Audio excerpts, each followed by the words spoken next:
On Cette parlera, conférence va maintenant être enregistrée. on- à 9h15, on parlera de la réparation, un axe très important de la loi économie circulaire.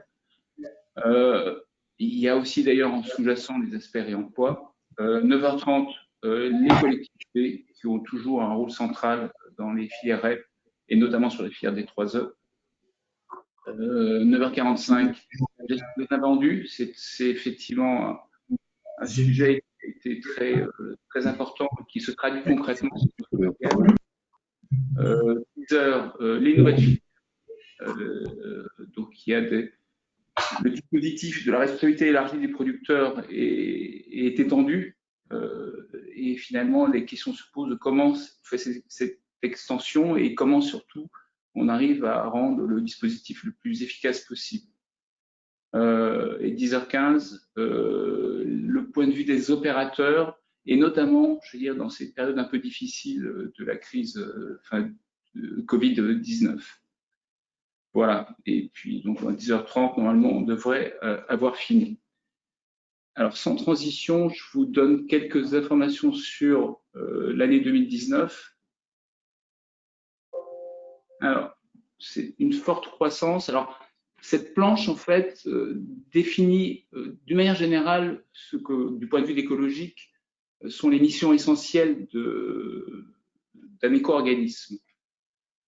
L'éco-organisme a 4 missions. La première mission, c'est celle qui est suivie de manière la plus, je dirais, la plus visible, parce qu'elle est mesurable directement, c'est la collecte. Mettre en place un réseau de collecte, des solutions de collecte pour atteindre un objectif qu'on appelle un taux de retour, en fait. Qui mesure en gros combien on collecte par rapport à ce qui est mis sur le marché.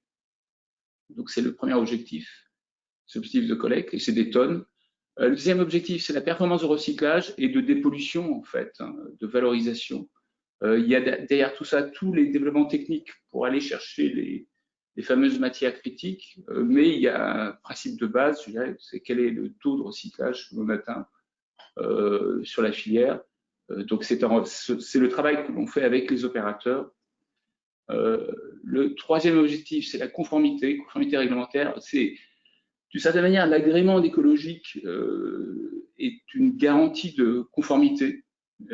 Et on est très, j'en parlerai, on est très suivi. On a des dispositifs de gouvernance et de surveillance de l'éco-organisme qui lui-même surveille et audite les opérateurs pour garantir la conformité totale de toutes nos opérations.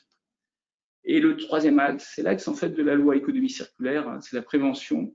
C'est un peu d'ailleurs là-dessus qu'est fondé le concept de la responsabilité élargie du producteur, puisque l'idée fondamentale, c'est d'essayer de prévenir le déchet ou prévenir la pollution en mettant en place, je dirais, à la fois de l'éco-conception, des meilleures manières de vendre, etc. Et cet aspect prévention, c'est de cette manière l'objet de la transition dont on va parler. Bon, sinon, écologique existe depuis 14 ans déjà, donc ça fait un certain temps, et certaines personnes connaissent écologique depuis le début.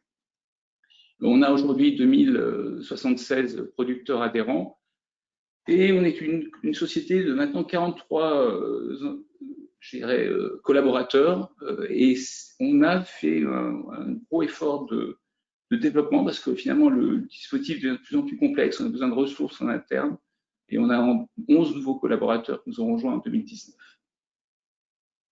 On passe à la planche suivante. Voilà, donc le premier objectif, la première mission d'un éco-organisme, c'est collecter. Et là, vous voyez donc au fil des ans, la croissance de notre collecte, elle est très significative.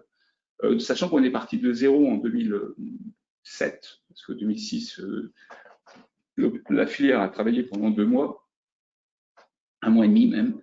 Donc 2007 était le point de départ, et donc on est sur une filière en forte croissance. Alors on voit qu'on a une espèce de plateau sur cette courbe à partir de 2016, alors qui est lié au fait que 2016 a été une année exceptionnelle en termes de collecte pour 2 raisons. Première raison, c'est que les prix matières sont tombés était un plancher en 2016, on était au plus bas. On n'est pas très très bon aujourd'hui, mais 2016 était encore plus bas, ce qui fait que finalement les détournements de D3E, notamment dans les déchetteries, étaient très limités. Donc, on a eu des collectes importantes en 2016, notamment dans les déchetteries. Et le deuxième phénomène, c'est que la TNT a changé de norme, ce qui fait qu'un grand nombre de télévisions à tubes cathodiques sont retrouvées inutilisables et ont été jetées. Donc, on a eu une collecte très importante de tubes cathodiques, de télévisions à tubes cathodiques en 2016, ce qui fait qu'on a eu la croissance de 2015 à 2016 est probablement plus importante et conjoncturelle.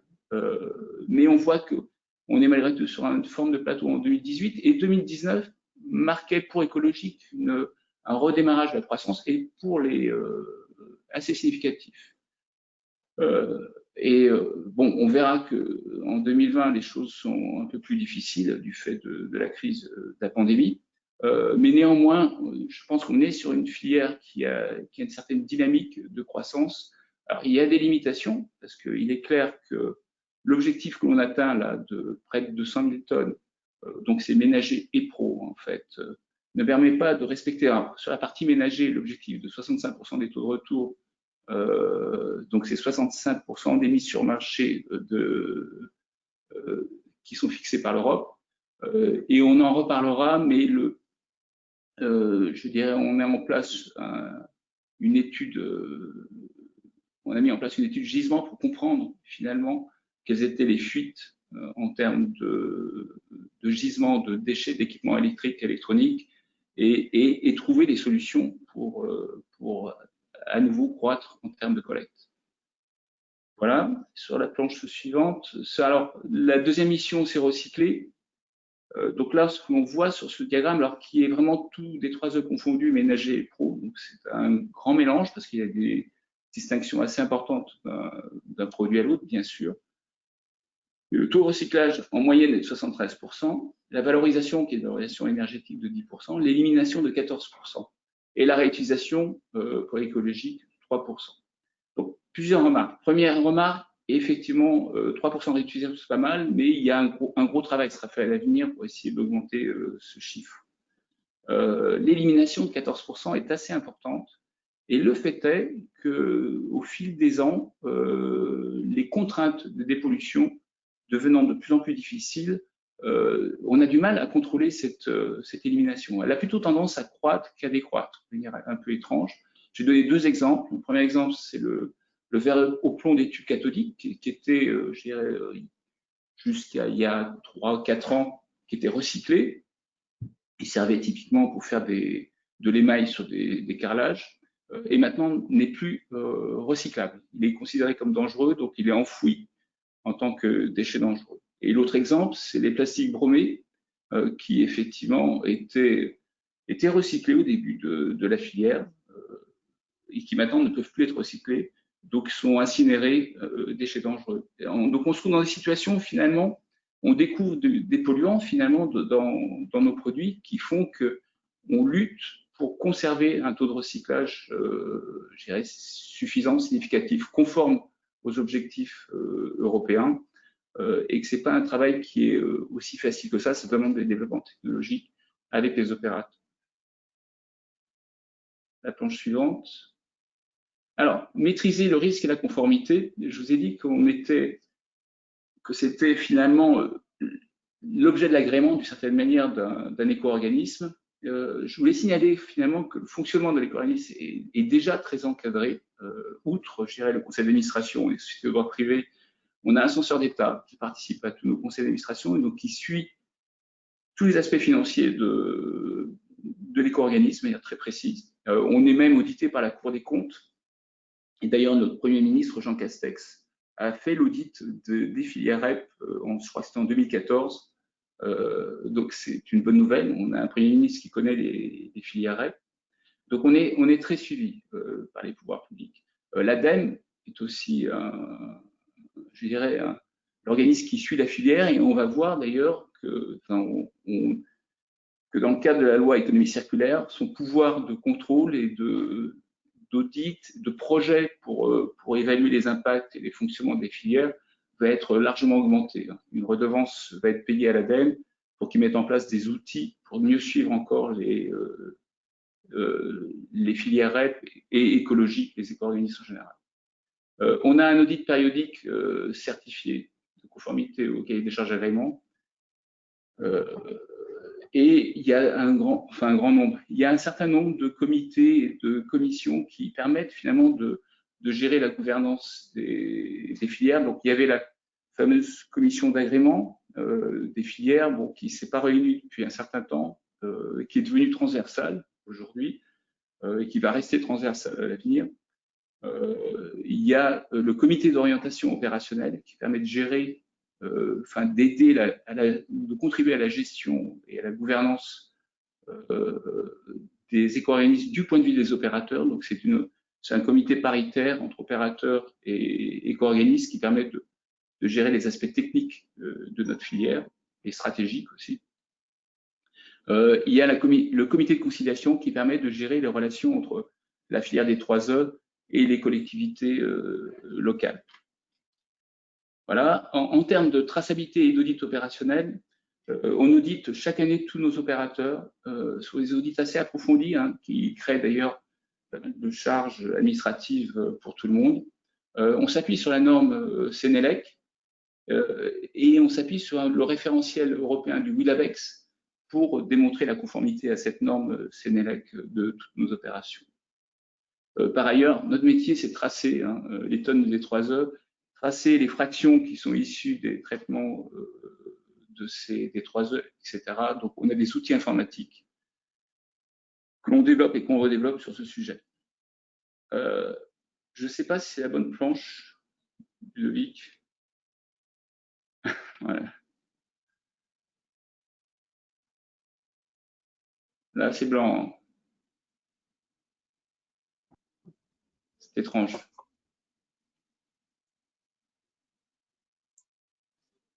Je peux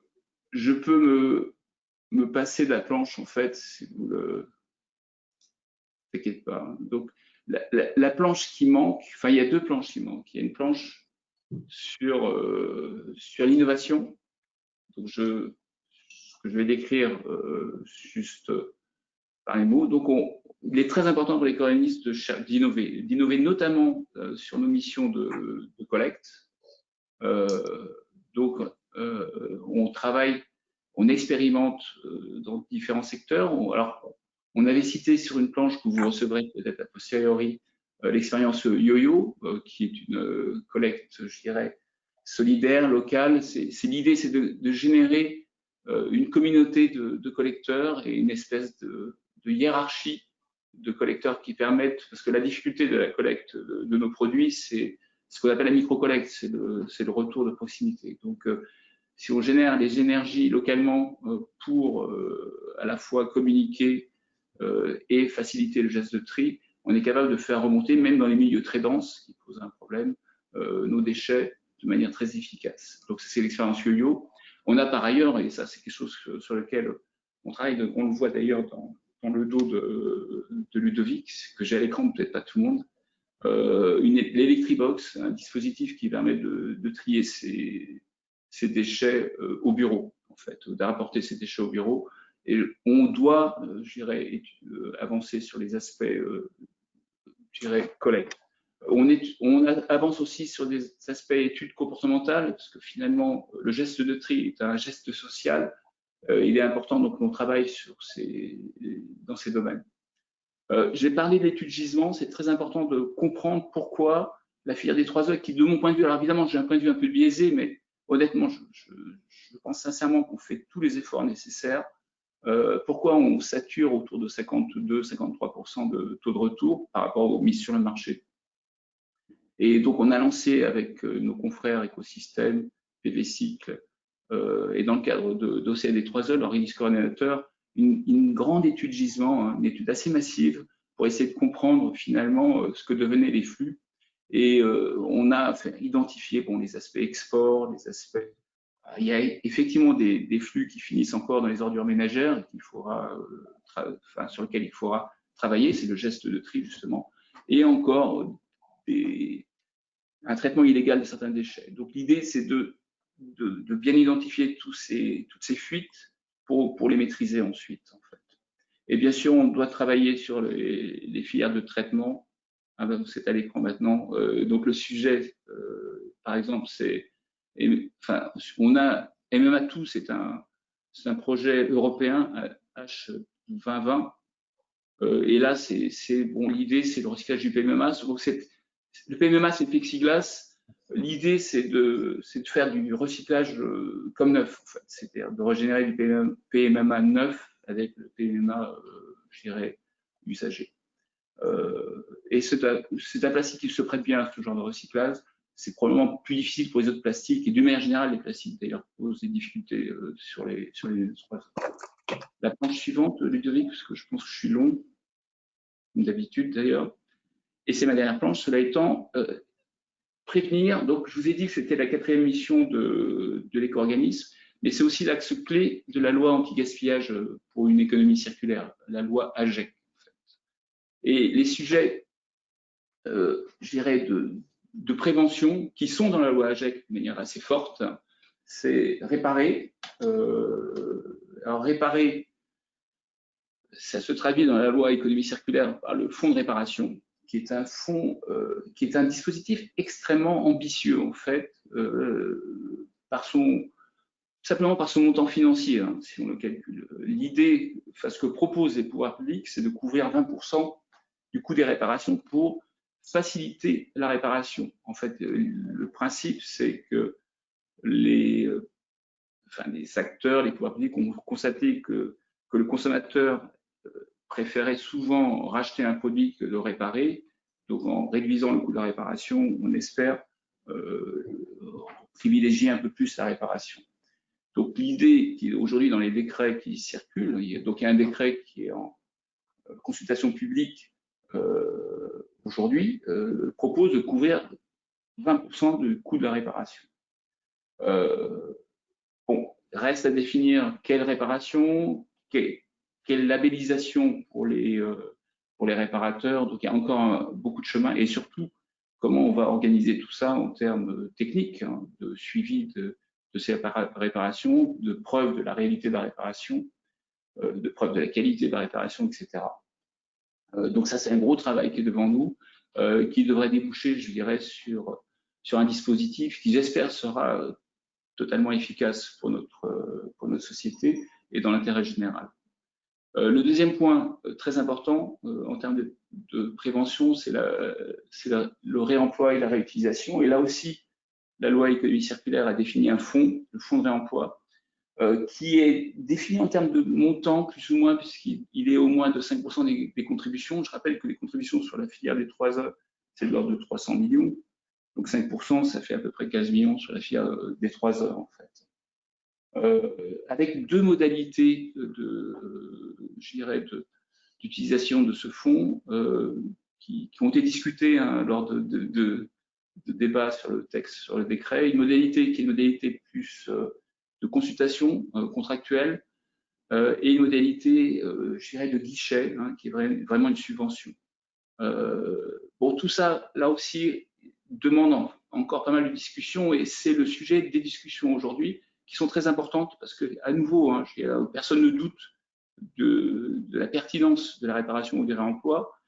Par contre, il faut absolument que les outils qu'on met en place soient totalement efficaces, qu'il n'y ait pas de gaspillage dans ces fonds qui seront potentiellement importants en termes de montant. En fait. Le point suivant, c'est moduler. Bon, je ne vais pas m'étendre dessus, parce qu'on fait déjà la modulation depuis longtemps sur la filière des 3E. C'est un dispositif certainement utile, quelquefois compliqué. Là, la différence, c'est l'amplitude de la modulation qui peut être très importante, qui pourra être très importante à l'avenir. Et les aspects éco-conception qui sont effectivement l'idée fondamentale de la filière REP et sur lequel, dans la loi économie circulaire, il y a des notions de plan d'éco-conception au niveau des producteurs ou au niveau plus général des éco-organismes. Et là, à nouveau, il faudra qu'on travaille avec les producteurs pour voir comment on met en œuvre un dispositif de ce type-là. Voilà, sur ce, je crois que j'ai fini. Et je vais passer la main à Vincent David qui va être le maître de cérémonie pour cette réunion. N'hésitez pas à poser des questions. Alors, en utilisant le chat, hein, on a des gens qui scrutent ça. et vos questions seront reprises, ou vous pourrez soit la poser directement, soit votre question sera soit reprise. Vincent, je te passe la main. Merci beaucoup René-Louis. Donc en effet, comme l'a dit René-Louis, vous pourrez poser des questions dans le chat tout au long des 5 échanges qu'on va avoir. On prendra a priori 1 ou 2 questions à chaque fois et puis toutes les questions seront répertoriées et Écologique pourra vous répondre ultérieurement parce que s'il y a beaucoup de questions, a priori on n'aura pas le temps de les prendre si on souhaite terminer à 10h30. Voilà, donc on va attaquer tout de suite la première table ronde sur les enjeux de la réparation. En 2 temps, d'abord une présentation de Bertrand Régnier, le directeur des relations institutionnelles et techniques d'Écologique, qui va expliquer un peu le périmètre renforcé sur la réparation et notamment la création du fonds réparation. Et ensuite, une intervention de Benjamin Matelli, le chargé de mission développement durable et innovation au sein du réseau des chambres des métiers et de l'artisanat, qui va nous expliquer la démarche du CMA et notamment la démarche Réparacteur qu'ils ont créée en 2012 et l'annuaire qui est en préparation. Voilà, donc Bertrand, je te donne la parole. Oui, merci. Bonjour à tous. Ravi d'être parmi vous et d'introduire un peu cette séquence d'échange. Alors, je vais sans doute avoir un propos assez court et assez raccourci dans la mesure où je vais éviter de répéter ce qu'a déjà expliqué notre président. Ce que je dirais en propos liminaire et en introduction, c'est que finalement, on constate que la grande évolution et la grande mutation attendue pour nos dispositifs de responsabilité élargie producteurs et pour les éco-organismes comme pour les producteurs, c'est une demande de nous investir fortement sur les sujets de prévention et en particulier finalement pour les dispositifs de REP au travers de la question du développement de la réparation et le développement de la réutilisation et du réemploi. Pour ce faire, René-Louis l'a expliqué, mais le principal vecteur, c'est pas le seul, mais qui est mis dans la loi, c'est la mise en place de fonds qui ont finalement pour but de mettre à disposition des acteurs de la réparation et de la prévention, donc de la réutilisation et du réemploi, des fonds financiers qui seront donc directement prélevés par finalement les éco-organismes auprès des producteurs au travers de leurs contributions. Et ce fonds servira à soutenir des acteurs et des opérations éligibles. Comme l'a dit René-Louis, on n'a pas le détail total du dispositif et il va falloir le bâtir. Mais dans le principe, finalement, ces fonds ont pour objectif finalement de constituer une réserve financière disponible pour soutenir financièrement ces opérations et le développement de ces opérations.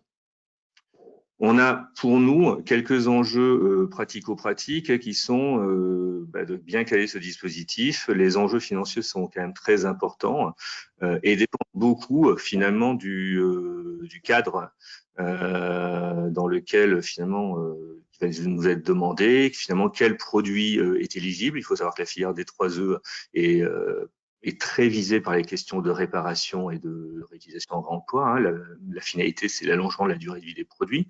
On se pose aussi la question de savoir finalement comment on va pouvoir mettre en place ce dispositif. Et en pratique, et ça, on laissera aussi un peu Benjamin revenir sur ces sujets. Il suffit pas de décréter qu'il y a un fonds pour que le dispositif soit opérationnel. Il va falloir trouver des réparateurs labellisés, disponibles sur les territoires français, de manière à ce que les consommateurs puissent réellement faire appel à ce dispositif. Et là, c'est un enjeu très important et les questions de labellisation et de déploiement du dispositif sont quand même critiques. Et si on regarde un peu les perspectives, la question c'est quand est-ce que ça peut démarrer et c'est vrai que l'attendu un peu politique était au 1er janvier 2021. On voit qu'on est en juillet 2020. Il est peu crédible quand même que tout ça puisse vraiment démarrer au 1er janvier 2021. Et c'est une vraie question. Voilà. Pour finir, avant de donner la parole à Benjamin, quelques éléments de rappel, ces fonds, hein, le fonds de réparation et le fonds de réemploi, vont avoir une logique un peu de guichet et de soutien financier pour l'essentiel. On parle quand même de montants assez importants. Les premières évaluations qu'on a faites en discutant avec les producteurs, en échangeant avec les acteurs de la réparation, c'est que pour le fonds de réparation, on parle potentiellement d'une enveloppe entre 100 et 200 millions d'euros, ce qui est du niveau finalement autour de la moitié du chiffre d'affaires de la filière aujourd'hui. Et sur le fonds de finalement réemploi réutilisation, on parle de 5% finalement des montants des contributions, ça fait 15 à 20 millions d'euros aussi. Voilà. Donc les enjeux sont quand même importants. La finalité, c'est finalement de développer le remploi, la réutilisation, la réparation, désolé. Et un peu pour finir sur ce point, je pense que, tout ça ne dépend pas simplement de l'apparition de fonds et de subventions financiers. Et donc, il y a quand même beaucoup de choses à faire et sur lesquelles on va essayer, nous, avec organismes écologiques, de travailler avec les acteurs et pour trouver les bons leviers, pas seulement financiers, mais pour agir et réellement avoir un impact sur ce développement. Merci beaucoup, Bertrand. Benjamin Mathilde, je vous donne la parole avec aussi l'enjeu qu'il n'y a pas qu'un enjeu de coût, c'est aussi le fait de donner confiance sur la réparation et le fait que les produits réparés sont tout aussi fiables. Je vous en prie. Merci beaucoup tout d'abord pour l'invitation. Je suis très heureux de pouvoir partager un petit peu l'expérience qu'on a effectivement depuis, vous disiez, 2012 sur la réparation, parce que ce qui est important de savoir, donc moi je suis chargé de mission développement durable à la Chambre des métiers de l'artisanat France. La réparation est en fait une activité artisanale. Dans nos 250 métiers de l'artisanat, il y en a 36 qui font de la réparation soit en activité principale ou secondaire. C'est à peu près plus de 100 000 entreprises. Donc, c'est quand même un gros secteur. Nous, sur l'artisanat, au total, c'est 1,3 million d'entreprises. On en a quand même 100 000 qui sont dans ce secteur-là. Et c'est pour ça que depuis 2011, on a des chambres de métiers qui ont commencé à travailler sur le sujet, notamment en ex-Aquitaine, puisque c'est eux qui ont créé la démarche Réparacteur que vous avez citée tout à l'heure, qui est effectivement une démarche pour mettre en visibilité un peu plus les réparateurs et les engager réellement dans l'économie circulaire et à promouvoir la réparation auprès de leurs clients. Aujourd'hui, sur ce label-là, on est présent sur toute la France. Alors, c'est un déploiement qui s'est fait progressivement de 2012 jusqu'à cette année, puisque les derniers à être rentrés en 2019 sont notamment des Outre-mer avec la Guyane et la Polynésie française. Donc, pour vous dire qu'on est sur tout le territoire métropolitain et Outre-mer, sur en plus des sujets qui sont hyper importants sur les milieux insulaires, notamment l'importance de la réparation du réemploi. Je pense que les éco-organismes ont bien conscience de ça. Et aujourd'hui, donc sur toute la France, on est à 4500 réparateurs, donc des réparateurs qui sont labellisés, qui sont suivis par nos chargés de mission environnement sur le terrain. On a une centaine de chargés de mission environnement qui s'occupent de ces sujets-là. Et on a plusieurs événements qui sont organisés tout au long de l'année avec des partenaires, notamment l'ADEME, qui est notre partenaire principal sur cette opération. Et puis également, on travaille des fois avec des structures comme du réemploi avec Emmaüs ou autre quand on fait des événements pour sensibiliser les gens à la réparation et pour les réorienter vers les réparateurs. Donc effectivement, pour que les Français et les Françaises aient confiance auprès des réparateurs et leur rappeler qu'en fait, avec 100 000 entreprises, on en a toujours une en bas de chez eux. D'où le fait qu'on a également fait un annuaire de réparation en partenariat avec l'ADEME. Alors, celui-ci, il a été lancé en 2017, très exactement. L'adresse, c'est annuaire-réparation.fr, sur lequel on retrouve nos 100 000 artisans de la réparation qui sont en 12 catégories, puisque nous, en fait, dans l'artisanat, on couvre tous les métiers. Donc, forcément, ce qui intéresse écologique sur tout ce qui est électronique, électrique et les équipements, voilà, l'électroménager, les smartphones, les ordinateurs. Mais nous, après, on a tout le reste, notamment le textile avec les couturières. On a également les cordonniers pour tout ce qui est cordonnerie. Après, on a les réparateurs de vélos, on a les réparateurs d'instruments de musique. Voilà, on a tous ces gens-là, également des accessoires de sport, hein, je pense notamment voilà, à tous ces produits sur lesquels qui ont une valeur, qui ont un intérêt à être réparés. Et aussi, ce qui est important de voir, c'est que ces acteurs-là de la réparation, les artisans, interviennent surtout sur la période hors garantie. On est vraiment sur des acteurs de l'allongement de la durée de vie des produits. On est vraiment là sur l'enjeu vraiment de l'économie circulaire, à vraiment allonger la durée de vie des produits. On considère aujourd'hui qu'une réparation sur 2 est faite dans le réseau de l'artisanat. L'autre partie est faite soit chez des distributeurs ou des constructeurs. Et donc, c'est voilà, un acteur important. Et effectivement, sur l'annuaire, aujourd'hui, vous pouvez avoir les résultats de notre annuaire sur d'autres annuaires, donc notamment déjà sur la plateforme du ministère sur longuevieauxobjets.gouv.fr. Donc, vous retrouvez également tous nos artisans là-dessus et on est en train de travailler effectivement avec Écologique pour que également on puisse retrouver tous les artisans de la réparation pour permettre effectivement dans ce futur fonds de la réparation qu'on puisse labelliser, en fait, que Réparacteur soit compatible avec la labellisation du fonds, qu'on puisse accompagner tous nos artisans, comme on l'a fait là très récemment jusqu'à la sortie du confinement, on a accompagné tous nos artisans sur le coup de pouce réparation vélo que certains connaissent peut-être. Donc, on est à peu près sur le même principe avec une prise en charge de 50 € hors taxe des frais de réparation pour remettre en état votre vélo. Donc là, pareil, on a utilisé notre fichier Réparacteur, on a rappelé tous nos artisans, on les a accompagnés au référencement sur la plateforme d'Alvéole qui gère ce coup de pouce réparation vélo. Et voilà. Et aujourd'hui, on a même boosté notre nombre de réparateurs sur ce secteur-là. Donc, on sait qu'il y a, quand il y aura la mise en place du fonds réparation, il y a une vraie attente des artisans pour s'engager et une vraie attente des clients, parce que si je parle du coup de pouce réparation vélo, aujourd'hui, il va vous falloir plus de 1 ou 2 mois d'attente pour avoir votre rendez-vous chez votre réparateur vélo parce qu'ils sont débordés. Donc, nous, on est très heureux parce que ça montre qu'il y a un vrai engouement des Français sur la réparation, qu'il y a une vraie envie de l'allongement de la durée de vie des produits, qu'il y a une vraie réflexion des Français. Je pense que voilà, c'est très intéressant que la loi économie circulaire ait mis la réparation comme un pilier central, parce que c'est un des 7 piliers de l'économie circulaire, et on espère vraiment pouvoir travailler avec Écologique pour qu'on puisse vraiment développer ça. Alors effectivement, les montants, comme Bertrand le disait, sont assez impressionnants. Il va falloir qu'on cadre tout ça. Nous, on a 5000 réparateurs, 4500 qui sont labellisés. Pareil, dans les 4500, il n'y en a qu'une partie qui pourront être labellisés sur le fonds réparation. Donc nous, on est en tout cas prêts, et avec nos chargés de mission, on va accompagner les artisans pour travailler dans ce sens. Merci beaucoup, Benjamin Matelli. Je vais poser 2 questions qui semblent ressortir. D'une part, quelle est la place des acteurs de l'économie sociale et solidaire, l'ESS, dans le cadre de ce fonds réparation? Et une autre question qui est savoir si Écologique pourra transmettre un cahier des charges pour un appel d'offres des acteurs du réemploi et de la réparation.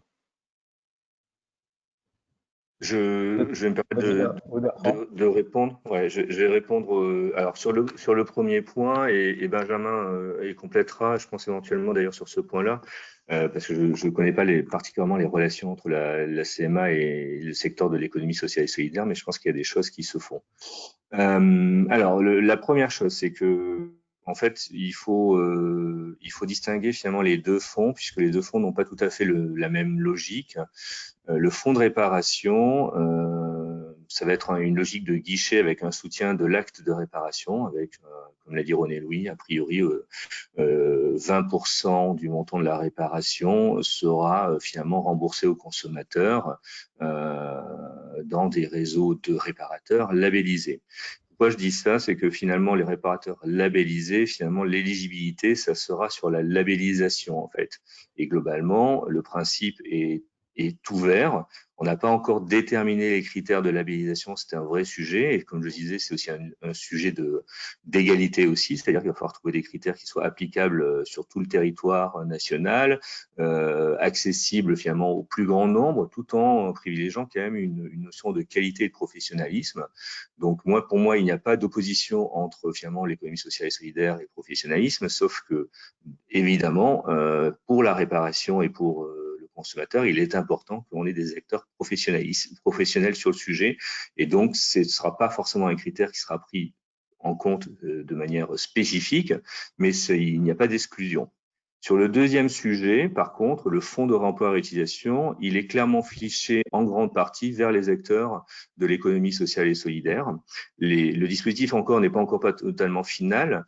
On sait qu'il va y avoir 2 dispositifs, un dispositif un peu de guichet de soutien qui, lui, est pour l'instant, serait orienté vers les acteurs de l'économie sociale et solidaire, et un dispositif d'appel d'offres concurrentiel, donc de sélection des prestataires, sur la base d'un cahier des charges, et qui, lui, ne précise pas forcément si le critère économie sociale et solidaire est obligatoire.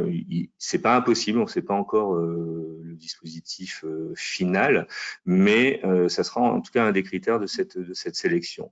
Donc voilà. Et ça me permet de répondre au deuxième point sur l'histoire du cahier des charges. En fait, il est demandé aux éco-organismes, tant pour la gestion des déchets que la prévention de déchets, que s'il y a sélection d'opérateurs, on passe par des procédures concurrentielles ouvertes de type quasiment appel d'offres public. Et bien entendu, on sera obligé de proposer des cahiers des charges pour ces prestations et pour retenir les acteurs. D'ailleurs, ces cahiers des charges seront proposés au comité des parties prenantes, etc. Enfin, on a tout un mécanisme où on doit assurer un accès égal avec des exigences comparables aux différents acteurs sur une base concurrentielle. Mais si la question c'est a-t-on déjà un cahier des charges, la réponse est non, on n'a pas encore de cahier des charges.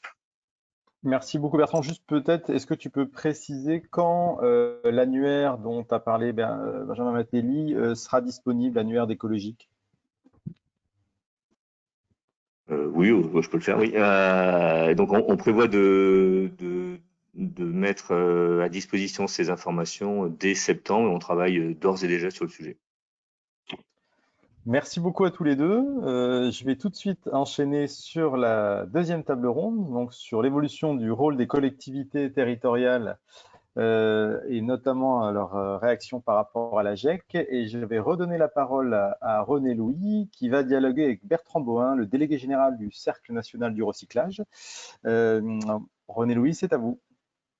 Oui, donc le point important, c'est de bien resituer les collectivités dans la filière des 3E. Les collectivités, ça représente en 2019 56% de la collecte des 3E ménagers. Donc c'est l'acteur majoritaire et d'assez loin sur la collecte des 3E. Alors ça se fait essentiellement via les déchetteries, à peu près 4500 déchetteries sur le territoire qui constituent un instrument extrêmement performant, extrêmement efficace pour capturer les D3E et tous les autres déchets qui sont recyclés. Donc c'est un outil, je dirais, extraordinaire, ces déchetteries qu'il faut conforter, qu'il faut soutenir, qu'il faut aider. En fait. Juste pour information, les autres canaux de la collecte, donc ça c'est l'ensemble de la filière, hein, pas juste écologique, donc j'ai dit 56% qui viennent des collectivités, et ça représente, c'est les chiffres de l'ADEME, 437 548 tonnes. La distribution représente 127 500 tonnes, et donc c'est 16%. L'économie sociale et solidaire représente 29 446, mais enfin, ce chiffre est un peu faussé parce qu'il y a les données d'envie qui sont en fait dans la distribution. Et les canaux autres, qui sont les canaux qu'on a développés à partir de 2015 sur la filière, représentent 185 283 tonnes. Ce sont des canaux, je dirais, dits privés, genre recycleurs, gestionnaires de déchets, en fait. Et le total de la filière ménager, donc, c'est 780 000 tonnes de D3E collectées.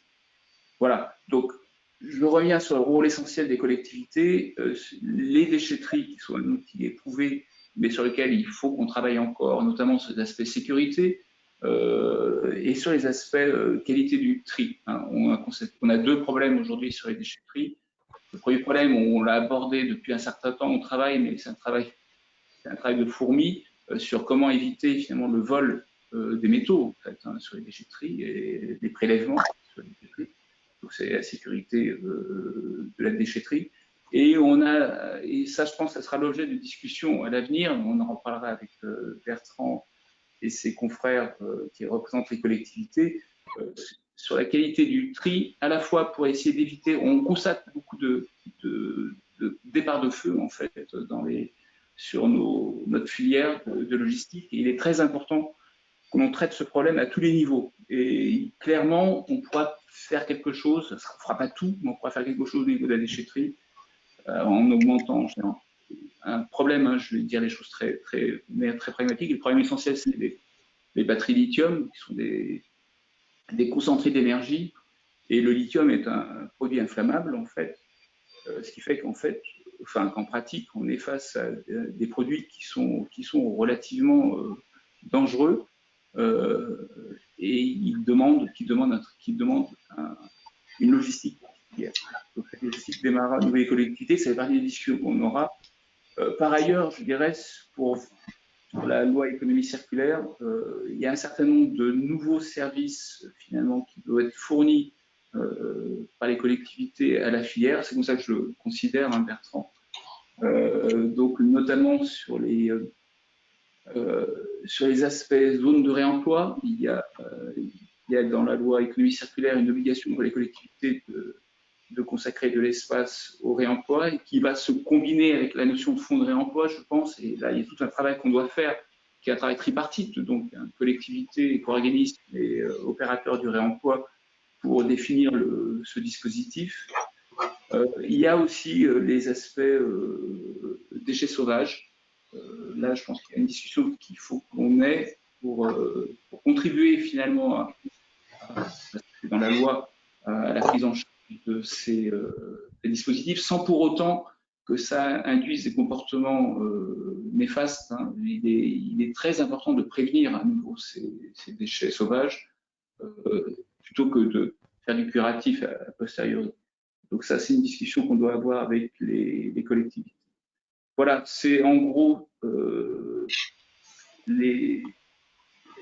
l'information que j'ai sur les collectivités et je passe la main à Bertrand qui a probablement beaucoup plus de choses à dire que moi. Tu as déjà apporté beaucoup d'éléments.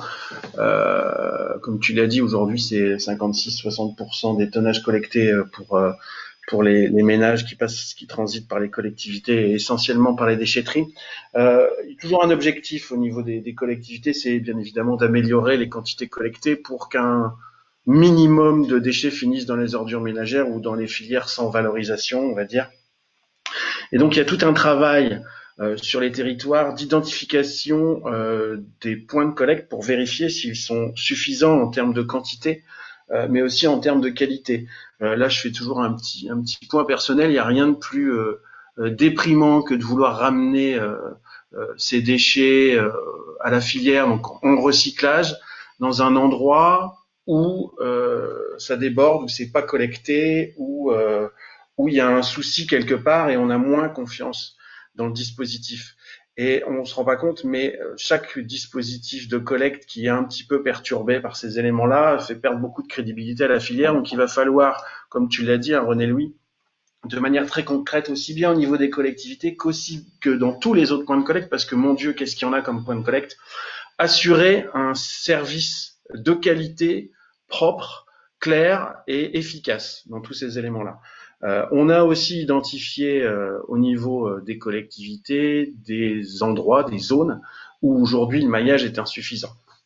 On le sait, dans les hypercentres, où le nombre de déchetteries est insuffisant, où les éco-organismes écologiques et écosystèmes mettent en place des dispositifs pour aller récupérer des déchets, soit en lien avec les bailleurs, soit pour mettre des points de collecte entre guillemets éphémères.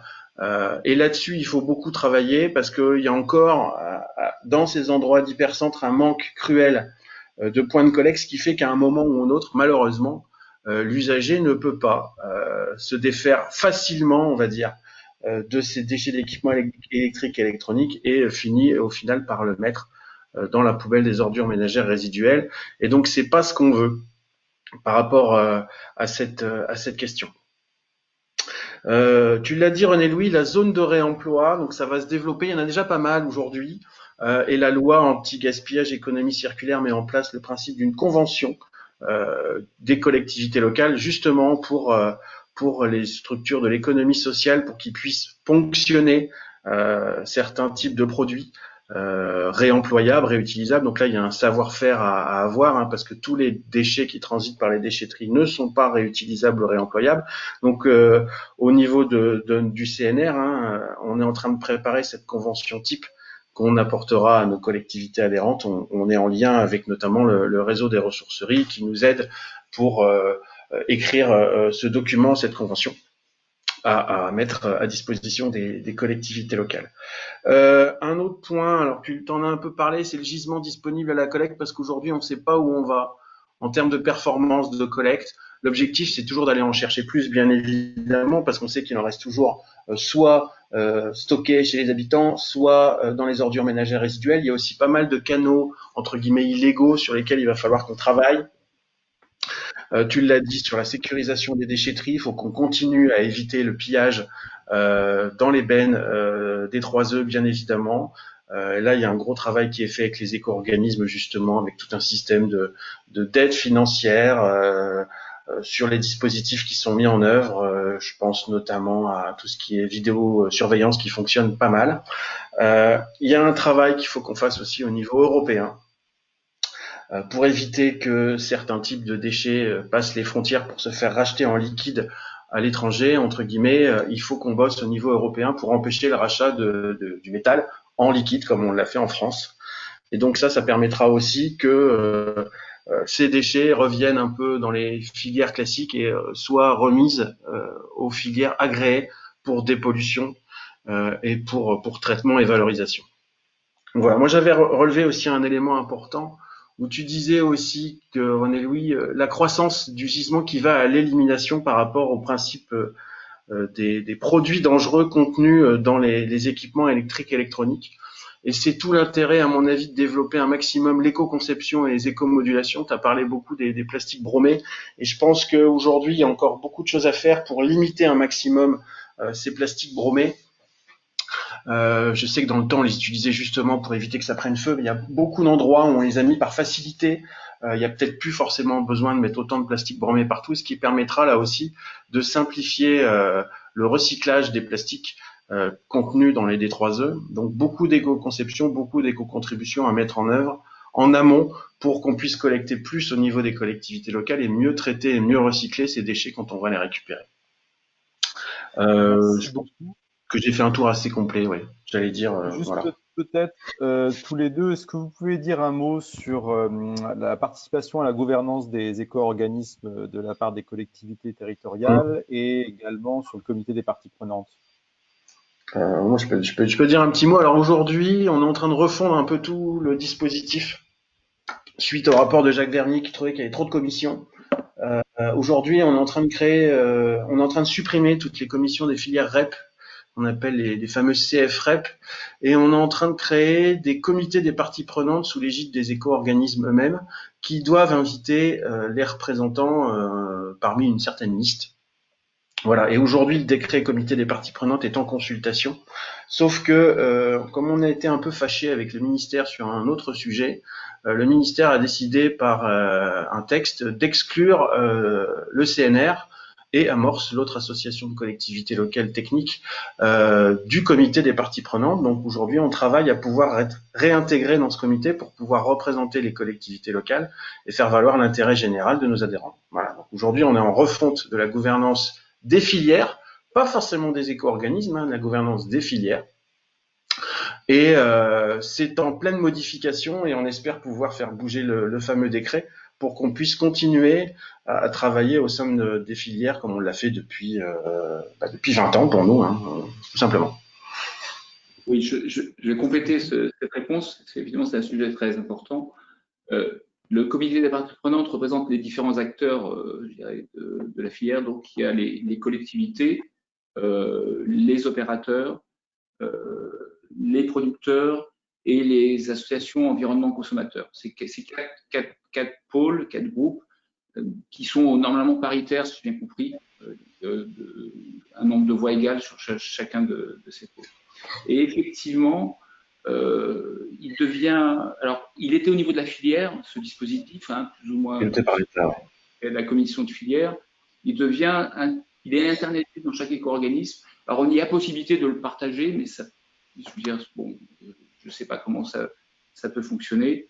Le problème que ça pose pour moi, et c'est le problème que finalement que donne Bertrand. Bertrand travaille sur les filières depuis le début. C'est partie des anciens.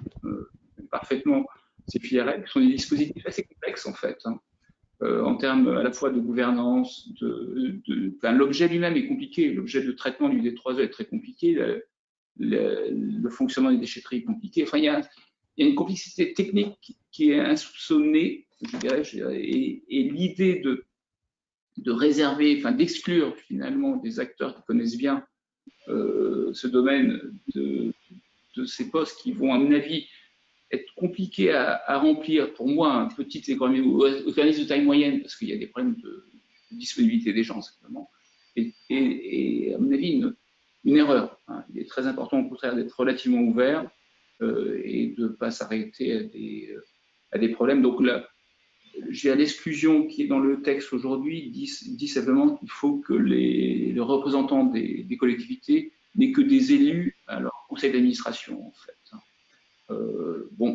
Qui est une majorité d'élus serait probablement largement suffisant. Il faudrait que le texte soit changé dans ce sens. Et je soutiens donc ce changement là-dessus. Merci beaucoup René-Louis. Écoutez, je pense qu'on va passer au sujet suivant parce qu'on n'a pas de questions liées aux enjeux sur les collectivités locales. Et donc, je vais tout de suite donner la parole à Bertrand de nouveau et à Ludovic Decamps, le directeur du développement d'écologie, pour aborder la question de la distribution et de la vente à distance et en particulier la gestion des invendus. Dans ce cadre-là, Bertrand va donner un peu un descriptif des nouvelles obligations et Ludovic va présenter une opération en particulier avec VP, anciennement vente privée. Bertrand, je t'en prie. Oui, je vais rapidement faire le lien avec la discussion préalable parce que, en fait, globalement, dans l'affaire des 3E, un des autres acteurs historiques de la collecte, c'est la distribution, hein, puisque la distribution, même avant que la filière des 3E démarre, avait des dispositifs de reprise de D3E, puisque des grandes enseignes, dont on ne citera pas le nom, avaient déjà développé de la reprise à domicile lors de la livraison. Donc, ça reste un canal assez important de reprise des D3E. Et ce canal, en fait, est appelé à se développer, à se renforcer. Et en gros, ce qu'on constate, et c'est un peu le premier point que je voulais dire, c'est que finalement, ce qui avait été mis en place sur la filière des 3E, finalement, par la loi AGEC, va se généraliser aux différentes filières. Et il va être demandé aux distributeurs d'agir finalement concrètement sur la collecte en proposant des dispositifs de reprise lors de la vente d'un équipement, ce qu'on appelle le dispositif 1 pour 1, et d'autre part, de proposer des dispositifs de reprise sans achat dans les lieux de vente, ce qu'on appelle la reprise 1 pour 0, en ayant des espaces de dépôt. Bon, pour la filière des 3E, c'est une vieille histoire pour le ménager, mais c'est quand même quelque chose qui va avoir des impacts puisque déjà sur la filière des 3E professionnelle, c'est quelque chose qui n'existait pas et qui apparaît. Ça, c'est la première chose. Deuxième sujet sur la question quand même de cette reprise, on voit que qu'un des enjeux, c'est comment la vente à distance participe à ce dispositif et qu'est-ce qu'elle doit faire. On avait dans l'affaire des 3E déjà les prémices de la solution d'une certaine manière, puisqu'on demandait à ce que la vente à distance réalise la même chose finalement que la vente physique, mais avec des problématiques et des réussites quand même plus ou moins fortes et une implication des acteurs de la vente à distance plus problématique, notamment parce que ils n'ont pas d'infrastructure physique et donc la reprise des équipements lors de la vente était forcément en lien avec la livraison, ce qui est finalement est assez faisable quand on est dans des gros équipements qui demandent une installation, ce qui est plus délicat dans les petits équipements qui sont livrés par la Poste notamment. Donc la loi finalement propose, et par le décret d'ailleurs précise, que finalement comment ça va se passer. Et c'est là que les éco-organismes avec les acteurs de la VAD et en collaboration avec eux vont devoir travailler à proposer des solutions de retour adaptées aux produits livrés pour faciliter finalement cette mise en œuvre de l'obligation de la vente à distance. Donc, on parle de retour postal, on parle de point de collecte, on parle de différents dispositifs qui n'existaient pas forcément dans le cas de la D3E puisque l'éventail des solutions était quand même plus restreint dans la façon de dire. Ça, c'est le premier point. Deuxième point qui va faire le lien avec ce que va présenter Ludovic, c'est que la loi, finalement, fait de la priorité, la hiérarchie de traitement une priorité absolue, notamment pour la gestion des invendus. Et donc la loi, donc ça a été largement mis en avant, débattu, demande finalement aux distributeurs, mais potentiellement aussi aux producteurs, d'éviter finalement l'élimination d'un produit et donc d'en favoriser dans un premier temps le réemploi, puis éventuellement la réutilisation et le recyclage, et surtout d'éviter toute élimination. Ça amène deux commentaires. Le premier, c'est que en tant qu'éco-organisme et en tant que gestionnaire de déchets, à part la dimension finalement don et réemploi qui se passe avant qu'on intervienne, la hiérarchie de traitement s'applique à ce qu'on fait. Et bien entendu, sur la filière des 3E, les produits, quand ils sont repris, on va essayer de favoriser la réutilisation. On va, en tout état de cause, en tout cas, les recycler. Et donc, finalement, il n'y a pas un gros changement pour nous. Mais quand même, il y a un premier point très important, c'est que finalement, on demande de privilégier le don dans le cas des propositions, et les éco-organismes interviendront finalement après coup. Et là où on peut agir, nous, finalement, c'est faciliter ces relations et permettre au dispositif de bien fonctionner et mettre en relation bénéficiaires et donateurs, en fait. Voilà. Et donc là, Ludovic, je pense que je te laisse la main sur le sujet. Bonjour à toutes et à tous. Merci Bertrand. En premier lieu, d'excuser notre interlocuteur VP qui n'a pas pu être disponible ce matin. Tu viens d'employer un terme qui est, à mon sens, un terme clé sur notre rôle, en tout cas sur l'exemple qu'on va évoquer aujourd'hui. C'est qu'effectivement, en soi, notre rôle précisément sur ce dispositif a été celui d'un facilitateur entre d'une part une volonté et de l'autre des solutions. Je m'exprime plus précisément. D'un côté, une volonté de VP de favoriser la réutilisation de ces invendus, et de l'autre côté, une solution existante possible avec Envie, et dans le cas présent, plus particulièrement, avec les équipes d'Environalp. Le tout dans un souhait commun Envie VP écologique de travailler ensemble sur une solution structurée, puisque dans le cas présent, en fait, on partait pas de zéro, il faut quand même dire les choses. VP faisait déjà des choses, d'ailleurs avait déjà commencé des choses avec Envie. Simplement, il était question d'avoir un dispositif qui soit structuré et performant avec un bon fonctionnement. Concrètement, on parle de quoi? D'un point de vue strictement opérationnel. On se retrouve dans une situation où, en fait, VP se retrouve potentiellement avec des invendus. À partir de ce moment-là, fait une demande écologique pour qu'on puisse traiter ces invendus. Nous mandatons alors Environalp pour la collecte de ces invendus. Arrivé sur le site physique d'Environalp, il va y avoir de la part des équipes d'Envie sachant sur ce sujet une séparation des équipements qui peuvent être vendus et donc avoir une réutilisation possible, et ce qui ne peut l'être sera évidemment quant à lui recyclé dans les règles de l'art. C'est un dispositif aujourd'hui qui a été posé, travaillé avec les équipes une fois de plus d'Environalp, et j'en profite pour remercier Élise, Margot et Grégory en local qui ont permis cela. Donc travaillé en 2019 et qui est rentré en phase opérationnelle depuis le début de cette année. J'ai presque envie de dire, Bertrand, et finalement peut-être à tout le monde, là, dans le fond, rendez-vous fin d'année pour qu'on puisse avoir un peu des premiers bilans chiffrés, et finalement peut-être dans notre rapport annuel 2020.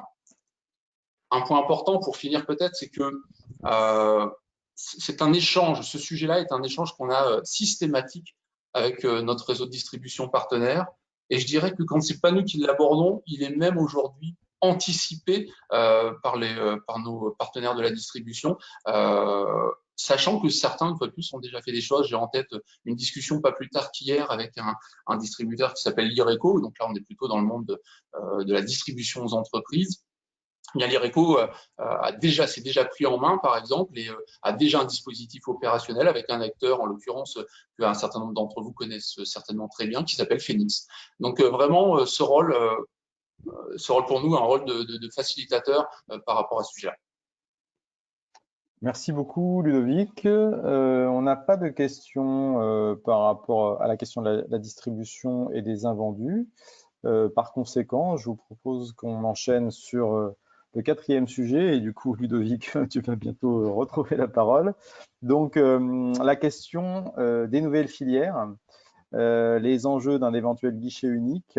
Et là, pour le coup, Ludovic, tu vas nous présenter les nouvelles filières REP.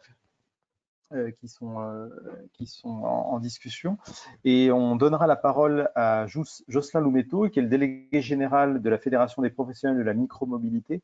Par micromobilité, on entend essentiellement tout ce qui est trottinette, petit engin électrique, qui va nous expliquer les enjeux de la filière et à la fois des enjeux des 3E et des enjeux de piles accumulateurs et comment les différentes parties prenantes de la filière ont pu réfléchir pour limiter les coûts et faciliter les démarches administratives. Ludovic, c'est à toi. Merci Vincent. Finalement, c'était le sujet, hein. On a une filière en transition dans un contexte global en évolution, ce que présentait en propos introductif René Louis, et où finalement les producteurs metteurs en marché se retrouvent concernés par un nombre de REP, donc de responsabilité élargie du producteur, de plus en plus important. Et on le voit, c'est d'autant plus vrai avec l'arrivée des nouvelles REP à venir, là, sur articles sport et loisirs, sur le bricolage, ou encore sur les jouets, par exemple.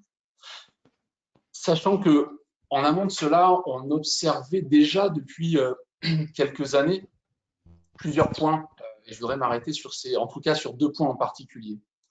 Un besoin exprimé de faciliter les choses, d'accompagner justement face à ces différentes REP, déjà les existantes, hein, nous dans les D3E, sur les déchets d'équipement et d'ameublement, sur les piles et accumulateurs, et on va y revenir évidemment par la voix de Jocelyn juste après. Et en fait, c'est un besoin d'accompagnement et de facilitation qui est pointé du doigt aussi bien finalement par les producteurs metteurs en marché que par les détenteurs eux-mêmes. C'est ce qu'on a appelé chez Ecologic un besoin de mettre en œuvre des dispositifs de type guichet unique. Et puis le deuxième point que l'on note, et c'est un point vraiment très important dans l'évolution des REP, me semble-t-il, une volonté forte, et c'est peu de le dire, de pouvoir s'engager au-delà de l'adhésion pour les producteurs. Je m'explique. On pourrait considérer, je suis producteur metteur en marché, j'adhère à un éco-organisme, et puis l'éco-organisme prend en charge ce qu'il est censé faire, et moi, producteur, je passe à la suite. Eh bien, en fait, il y a une vraie évolution sur ces sujets-là, sur un nombre important d'acteurs, qui est la volonté du producteur de s'engager au-delà de juste l'adhésion et de pouvoir aussi mettre en place des dispositifs, de co-construire ensemble des dispositifs non plus nécessairement généralistes, mais qui soient adaptés à des enjeux spécifiques et aux spécificités sectorielles. C'est ce qu'on a appelé chez Ecologic en termes d'approche et dans la relation notamment avec nos producteurs, une dynamique de producteur-acteur. Le producteur-acteur, en définitive, c'est quelque chose qui a été initié chez Ecologic en 2015. C'est pas une autosaisie sur le sujet, c'est même plutôt l'écoute de nos parties prenantes, et en particulier, j'ai en tête des échanges au sein d'un syndicat qui s'appelle le SNESI, qui représente les acteurs de l'impression, qui souhaitaient pouvoir prolonger son engagement, puisqu'ils étaient déjà engagés par ailleurs depuis longue date dans leur dispositif, et ils souhaitaient qu'il y ait une continuité de ces engagements. Ça a été ensuite la mise en œuvre, on a retrouvé quelque chose d'assez similaire sur le secteur des cuisines professionnelles, avec le SINEG, qui est le syndicat représentatif des fabricants de grandes cuisines professionnelles, et qui a permis la création d'une filière dédiée qui s'appelle Valoresco Pro, qui se traduit concrètement par un guichet unique, à la fois pour les D3E et pour les DEA, qui est accessible à tous les acteurs de la chaîne de valeur. Peut-être précise ce que sont les DEA. Pardon, effectivement, oui. Je jargonne, merci Vincent. les déchets d'équipement et d'ameublement. Pardon, oui, effectivement. Donc, l'idée, c'est de pouvoir avoir une solution qui soit accessible, à la fois pour le producteur dans la simplification de ses déclarations, de son fonctionnement, mais jusqu'au détenteur pour avoir des dispositifs de collecte aussi en guichet unique. Et puis, ça nous amène assez naturellement à 2019. Et 2019, c'est un besoin qui a été identifié assez similaire, en définitive, sur les équipements de la mobilité électrique. Et c'est sur ce sujet, effectivement, que nous avons co-construit avec la FP2M et Screlec un projet qui vise à avoir un guichet unique en allant de la relation du producteur jusqu'à la collecte et au recyclage des engins et des batteries. Jocelyn, je te propose de prendre la suite du propos. Donc bonjour à tout le monde. Merci à Écologique de nous permettre de prendre la parole. Oui, c'était donc comme il a dit, hein, les nouvelles mobilités on est sur une filière assez neuve. On va dire que depuis 2017, on a une vraie explosion en termes de vente, vente d'engins, tout ce qui est micromobilité. Il y a eu un phénomène qui est le phénomène du libre service qui est arrivé plutôt au milieu de 2018, qui a mis encore plus en lumière cette filière-là. Mais il faut bien garder en tête que le libre service qu'on voit partout à Paris, à Lyon et qui va dans tous les médias n'est que le top de l'iceberg de tout un phénomène qui est là sur la distribution.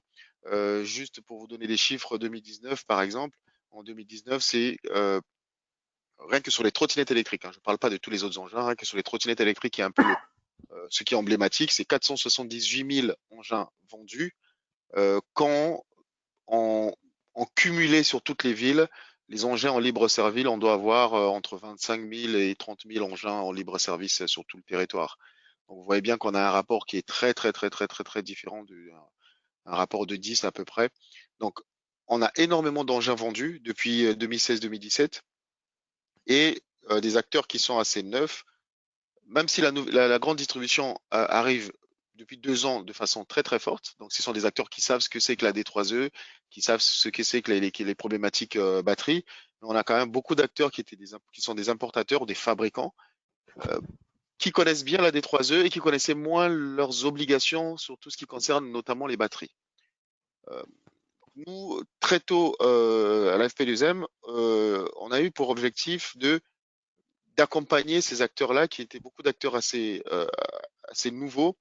Je dois le dire avec un peu de honte, c'est qu'on a parfois certains acteurs, quand on leur dit et vos batteries, vous vous en occupez? Ah ben c'est pas moi, une fois que l'acheteur a acheté, il est parti. Oui, mais bon, qu'est-ce qui se passe après derrière? Sur la D3E, beaucoup de flou, ils savent pas trop ce que c'est. Et donc on avait un objectif qui était important de les accompagner, de monter un peu en compétences et en connaissances sur la gestion de tout ça. Et on a aussi un très fort objectif en termes d'image. Je ne vais pas vous le dire, vous voyez un peu tout ce qui se dit sur les nouvelles mobilités, c'est pas toujours très positif. Donc nous, en tant que fédération, on a un objectif important de pouvoir dire aux gens, bah, écoutez, les nouvelles mobilités ont aussi cette possibilité d'être vertueuses parce qu'on traite aussi des questions de la fin de vie de ces engins-là et de la seconde vie aussi. Vous parliez de réemploi et de réparabilité. Donc ce sont des sujets que l'on prend en compte. Donc c'était important pour nous de nous rapprocher d'Écologique et du Screlec, de pouvoir dire, ben voilà, comment on fait pour simplifier la vie à tous ces opérateurs qui sont parfois très neufs sur la filière, pour leur dire, ben voilà, on vous simplifie la vie pour pouvoir faire vos déclarations de mise sur le marché. Comment on fait pour nous accompagner pour traiter cette question de fin de vie, de seconde vie, de trottinette, de batterie, et surtout, très important, comment on fait ensemble pour mettre ça en valeur. L'idée, c'est que c'est très bien quand on fait les choses, mais de pouvoir dire aux gens que l'on fait bien, c'est aussi très important. Donc la promotion de cette filière, la mise en avant des efforts qui sont faits par les acteurs de cette filière, c'est aussi quelque chose de très important.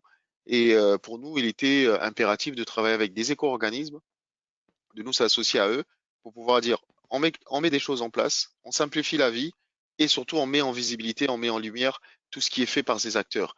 Ludovic l'a dit, la D3E, on va dire tous les professionnels savent à peu près ce que c'est.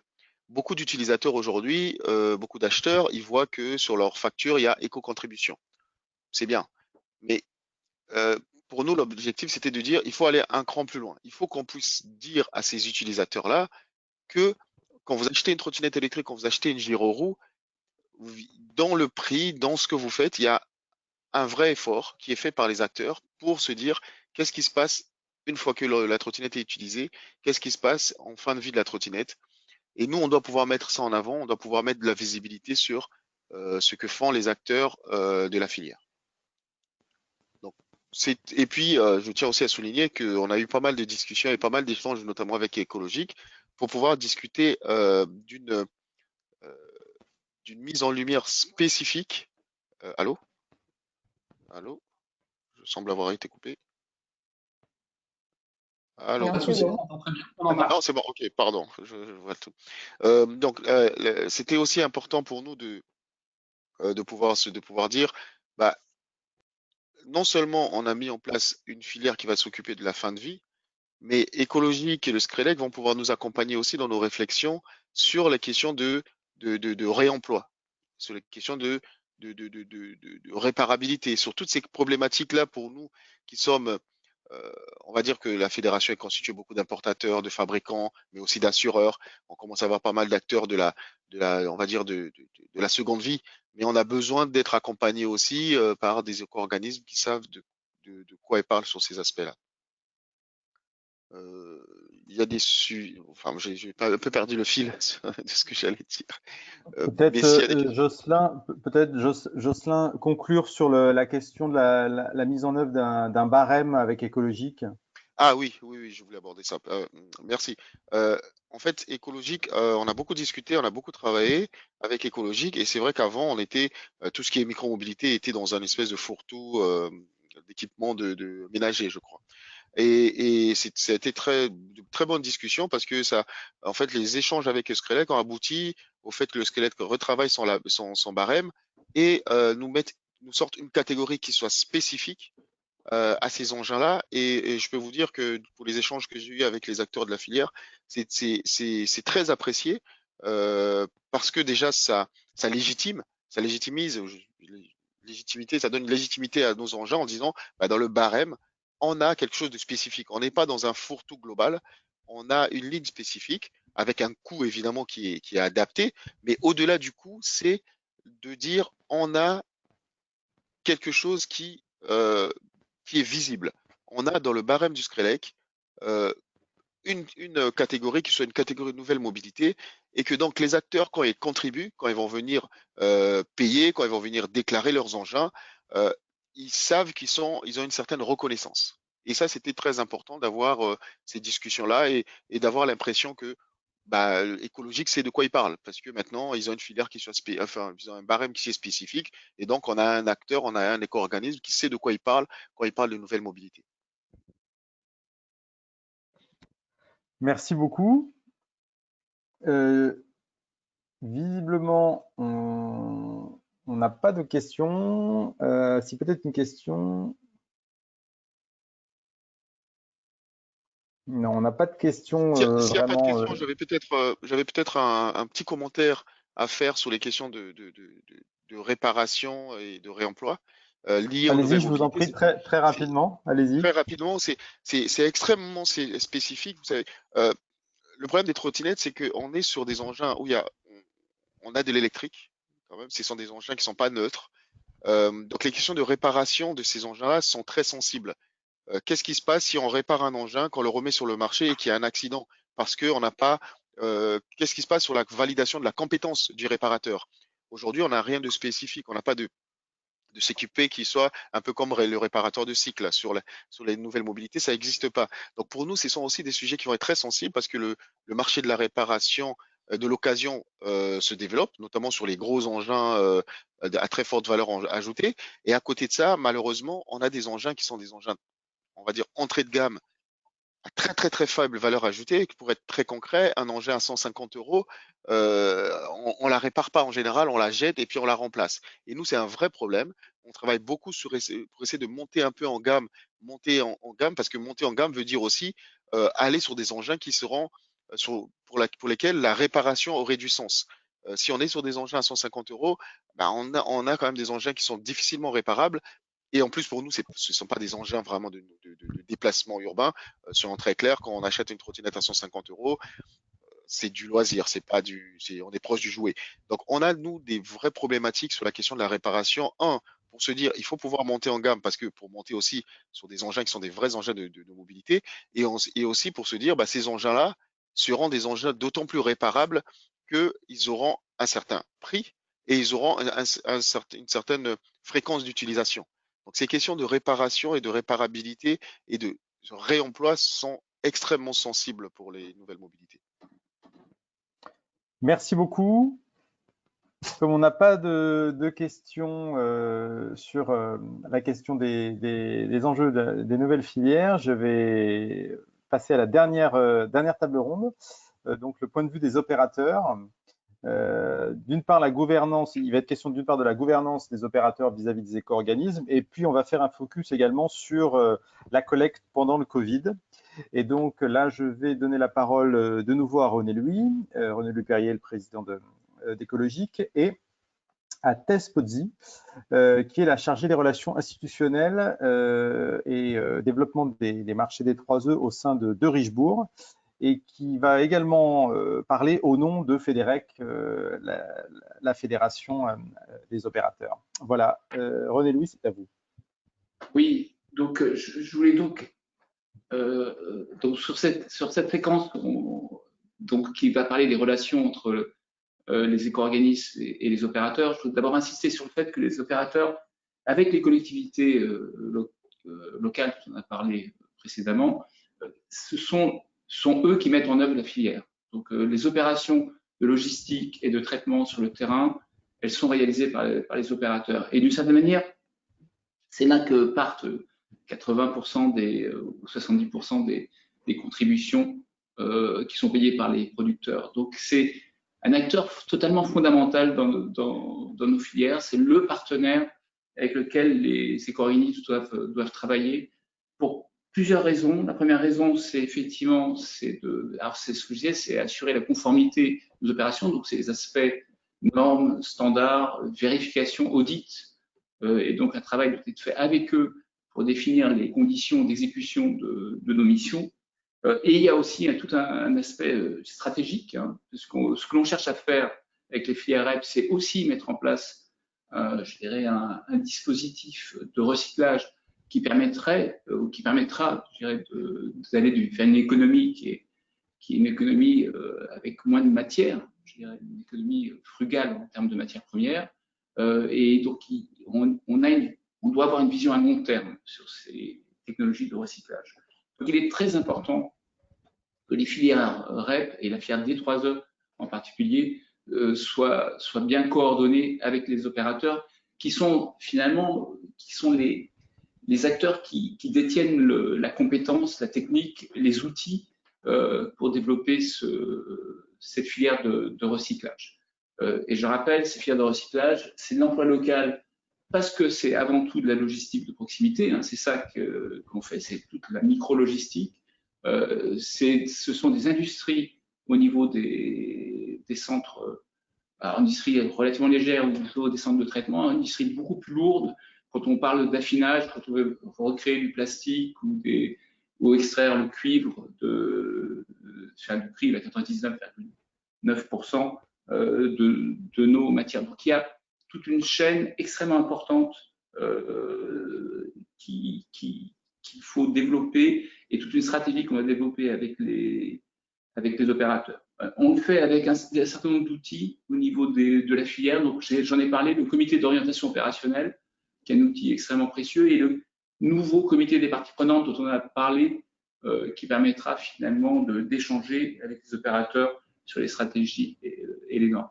Ce que vous avez à l'écran, bon, ça c'était une vision un peu générale, je dirais, de la relation avec les opérateurs, et je veux regarder plus en détail parce que c'est un bon exemple finalement de la plasticité de nos relations avec ces opérateurs.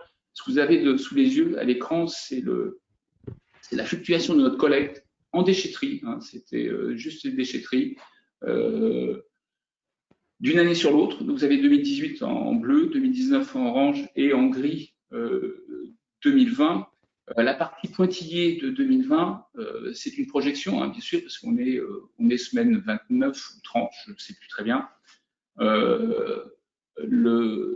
Mais ce que l'on voit, c'est que nos collègues se sont arrêtés. Donc ça, c'était une première, c'est le choc du confinement, en fait, en semaine 13. Et ont redémarré, mais de manière spectaculaire, en fait, hein, puisque le démarrage est aussi rapide et dépasse largement notre, je dirais, activité standard, puisqu'on est à 3000 tonnes par semaine, là où on était typiquement à 2000 tonnes. Et là, il faut remercier les opérateurs qui ont été capables de suivre d'une certaine manière. Alors, tout n'est pas fini, parce qu'en fait, le problème que l'on a, c'est que la collecte, ce que vous voyez ici, c'est la collecte. Derrière, il y a le traitement, et on commence à avoir des accumulations sur les centres de traitement, et tout ceci va devoir être géré par la filière. Ce que montre ce graphique, c'est que finalement, on fait face, et on fait face collectivement, et que c'est grâce aux opérateurs que la filière fonctionne, et j'espère continuera à fonctionner dans le futur, avec bien sûr une interaction étroite entre l'éco-organisme qui est le financeur et les opérateurs qui exécutent sur le terrain. C'était juste mon introduction, et je passe la main à Tess, qui probablement a des compléments à faire. Merci René-Louis. Oui, Tess, si vous pouvez expliquer un peu l'impact global du confinement sur les opérateurs, peut-être avec des exemples de Derichebourg. Oui, bonjour à toutes et à tous. Est-ce que vous m'entendez bien? C'est bon? Très bien. Merci René-Louis pour cette introduction, et merci à Ecologique de nous avoir associés à cette web conférence. Le format est assez particulier, mais on s'adapte à tout. Effectivement, j'interviens aujourd'hui en tant à la fois que Derichebourg Environnement, mais aussi en tant qu'entreprise membre active de la Fédération des entreprises de recyclage, FEDEREC. Et je voulais commencer par rapidement revenir sur les impacts globaux. Bien sûr, je vais évoquer l'impact sur la filière des 3E, mais aussi rappeler le modèle du recyclage, puisque finalement, cette crise, elle a vraiment reflété et révélé la dépendance que le secteur de la gestion des déchets et du recyclage a par rapport au fonctionnement de l'économie globale. On dit souvent que le recyclage, c'est un miroir de l'activité générale, industrielle, économique, et que quand l'activité se porte bien, le recyclage se porte au mieux, et c'est également le cas quand l'économie rencontre des difficultés.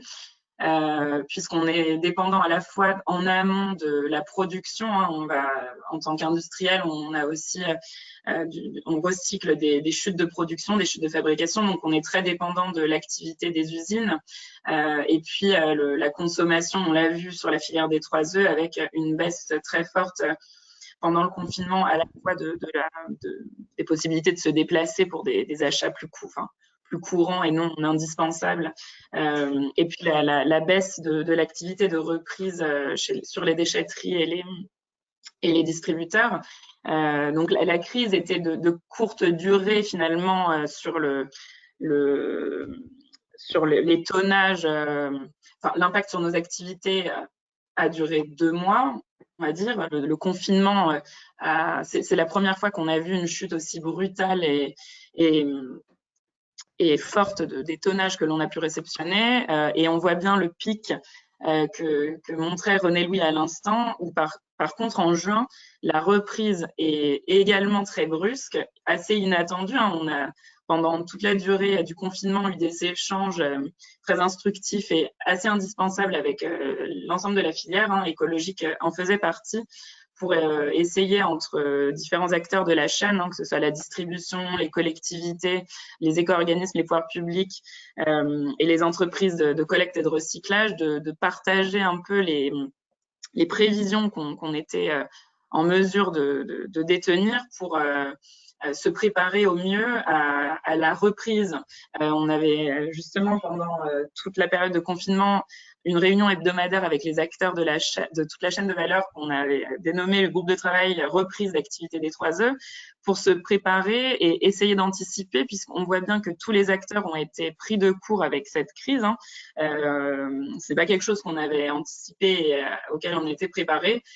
Mieux vaut tard que jamais, ces réunions hebdomadaires nous ont permis quand même d'échanger en temps réel et de partager à la fois les prévisions de reprise et de vente du côté distributeur, l'état de fermeture, de réouverture des déchetteries, pour qu'en aval, donc les entreprises de collecte et de traitement puissent effectivement se préparer à remettre du personnel sur les sites, puisqu'on a été fortement impacté.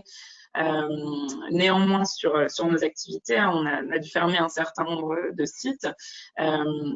Quand on parle de chiffres, nous, en tant que de Richebourg, sur la période janvier à juin 2020, on a eu une baisse d'activité de 10% par rapport à 2019, mais ce chiffre peut paraître très faible parce qu'il est compensé par le pic vraiment de juin où la reprise est assez incroyable. On n'a jamais atteint des seuils de collecte de ce stade.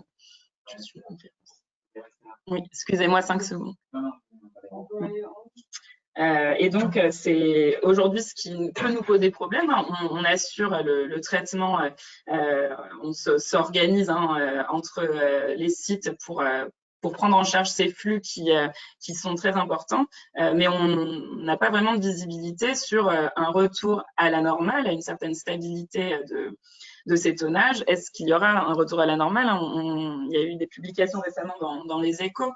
On sait que les équipements électriques et électroniques sont un des produits dont les ventes montent en puissance. Donc là, ce pic, il est vraiment dû à la reprise d'activité, mais potentiellement, ces flux vont être amenés dans tous les cas à augmenter d'année en année.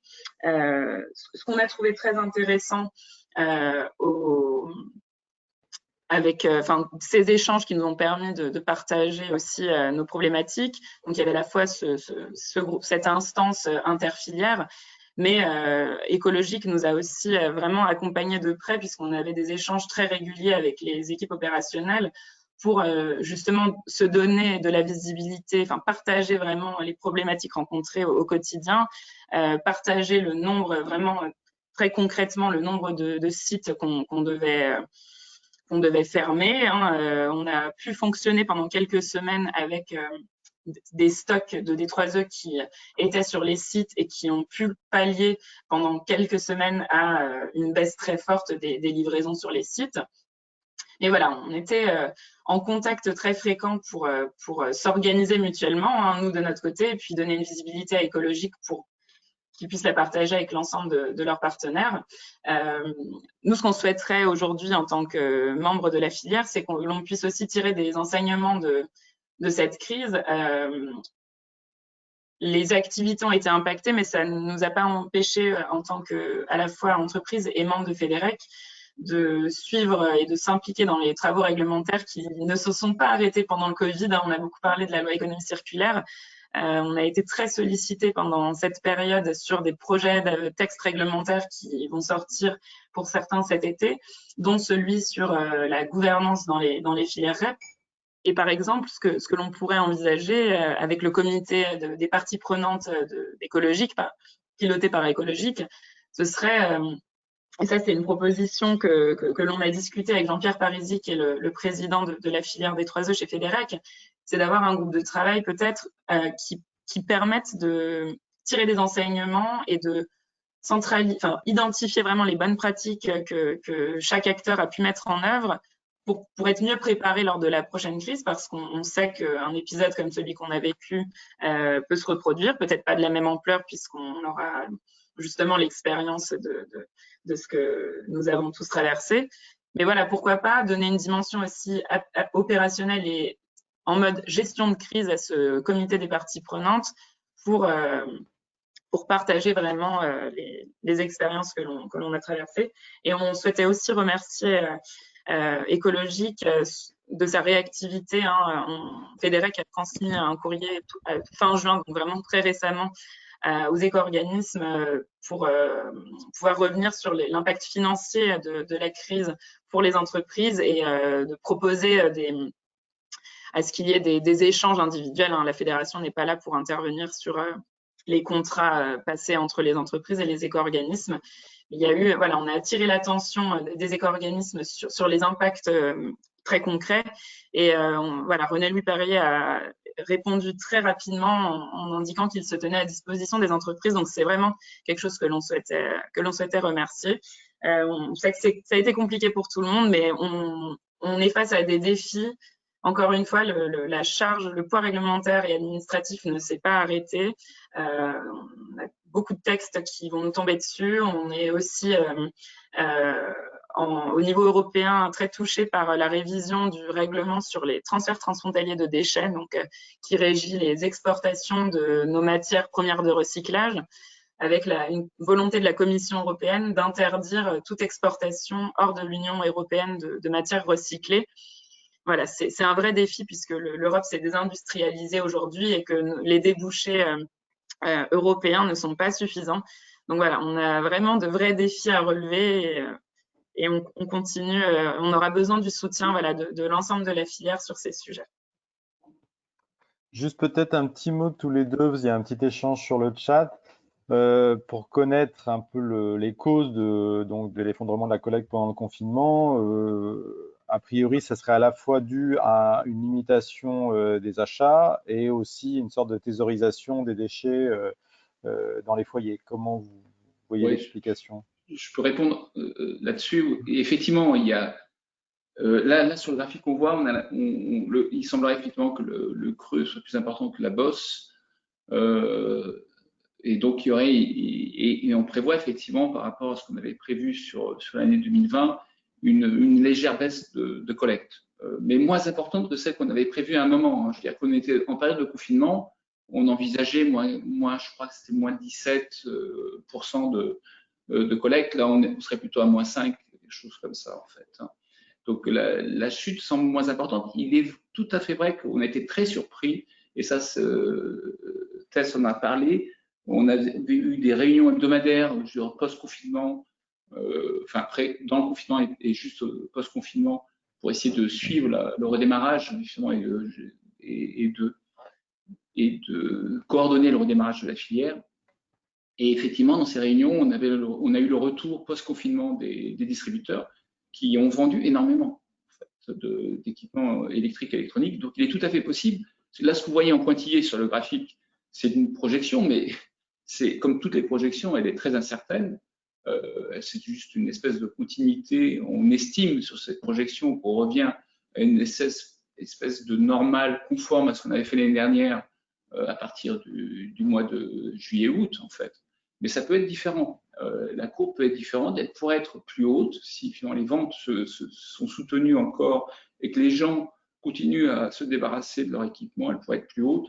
Mais honnêtement, c'est une difficulté qu'on a sur ce type de filière. C'est extrêmement difficile d'anticiper finalement ces quantités. On a des ordres de grandeur, mais on a du mal à rentrer dans le détail. Et c'est tout, effectivement, la difficulté de ces filières, c'est de dimensionner finalement l'outil industriel qui va être nécessaire pour traiter le flux qu'on va recevoir. Si on surdimensionne l'outil industriel, il y a une problématique d'investissement et de coût pour les opérateurs. Si on le sous-dimensionne, on se retrouve avec des débordements et des flux qui un peu la situation où on est aujourd'hui d'ailleurs, des flux qui s'accumulent sur au-delà de normes réglementaires en fait. Voilà. Donc à la question, parce que j'ai vu qu'il y avait une question, est-ce que ça va impacter le taux de collecte et le taux de recyclage? Sur le taux de recyclage, non, a priori, parce qu'on utilise nos opérateurs standards. Ils peuvent être un peu, je dirais, pleins, mais ils seront traités dans les mois d'hiver où il y a moins de flux, l'excès de flux qui sera stocké.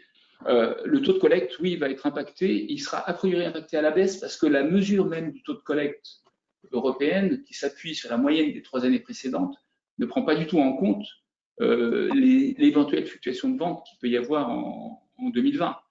Aujourd'hui, on anticipe encore une baisse de nos mises sur le marché en 2020. Malgré tout, le trou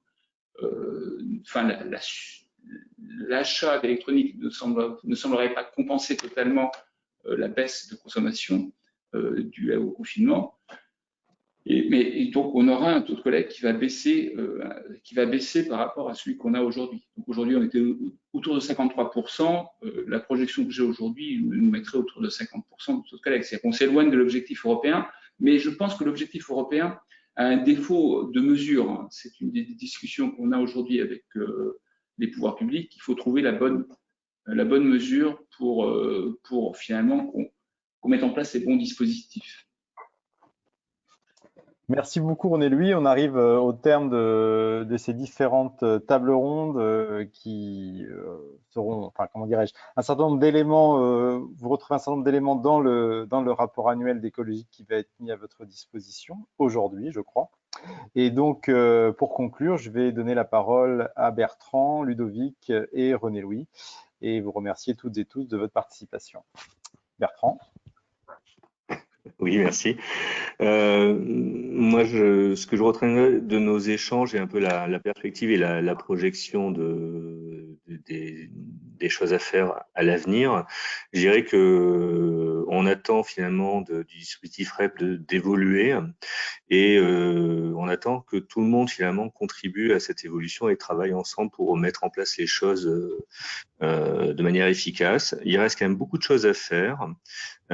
Et les enjeux finalement de réparation, de prévention, de réutilisation, réemploi vont mobiliser finalement l'ensemble des parties prenantes, les producteurs, les opérateurs de la prévention, les acteurs de la réparation et même les opérateurs qui en bout de chaîne gèrent les déchets et continueront de le faire parce que tout ça va interagir et l'idée c'est d'améliorer le fonctionnement de ce dispositif et on a vraiment beaucoup de choses à faire de manière à ce que ce dispositif soit adapté et que tout le monde y trouve sa place et qu'il soit de bonne qualité. Je retiendrai ce mot toujours. C'est notre enjeu, c'est de faire des choses de qualité. Merci beaucoup, oui. Ludovic. Oui, je vais passer avant René Louis parce que je préfère qu'on garde le meilleur pour la fin. René Louis. Non, je dirais pas grand-chose à ajouter par rapport à Bertrand, si ce n'est que je pense qu'effectivement, on peut véritablement remercier l'ensemble de nos parties prenantes, à la fois dans le contexte spécifique du Covid, on l'a vu avec le propos de Tess juste précédemment, et le travail absolument extraordinaire qui est fait, notamment avec les opérateurs, le réseau de distribution, les collectivités locales, dans un contexte jamais vu. Donc vraiment pour ça, un grand merci. Et d'ailleurs, les opérateurs, quel que soit leur statut chez nous, qu'ils soient d'ailleurs de l'économie ordinaire, l'économie sociale et solidaire, mais aussi qu'ils soient opérateurs de collecte, de traitement ou dans un statut de gestionnaire de déchets. Aujourd'hui, on arrive à innover, à faire des choses nouvelles grâce et avec eux, parce que une fois de plus, un éco-organisme, ça n'a pas de camion, ça n'a pas d'usine, ça a des partenaires et avec ces partenaires, on essaie de monter des choses. Donc c'est important. Et à la source de ça, il y a les détenteurs, il y a les syndicats, les fédérations, les associations qui nous poussent au quotidien à nous renouveler, à être efficients dans nos dispositifs. Et là-dessus, je pense qu'on peut les remercier. Je pense à Laurence, Rachel, Caroline, Anne-Charlotte, André, Pierre, Benoît, etc. Il y en aurait beaucoup. J'ai en tête aussi évidemment Jean-Lionel, Alban, Bertrand. Donc merci à vous pour ça. Continuez de nous bousculer pour qu'on essaie de faire mieux et on en reparlera en 2020. Enfin, dans ce format-là, je veux dire. Et un merci tout particulier aux 4 intervenants qui ont accepté de participer aujourd'hui, donc Benjamin Matelli du CMA, Bertrand Brun du CNR, Jocelyn Loumetto de la FP2M et Tess Pozzi de Richebourg. René Louis, c'est à vous pour la conclusion. Oui, donc j'ai pas grand-chose à ajouter. Donc le maître mot, c'est dans la loi, c'est éviter le gaspillage. Donc écologie travaille pour éviter le gaspillage. Notre objectif, c'est d'essayer de mettre en place les meilleurs outils avec tous les partenaires pour mettre en place une filière qui est en transition, certes, mais elle est toujours en transition, peut-être plus aujourd'hui que jamais, avec en plus ces événements actuels. Mais honnêtement, je suis très heureux de voir finalement cette communauté d'esprit de tous les acteurs, que ça aille de la réparation, le réemploi jusqu'aux opérations, en passant par les collectivités.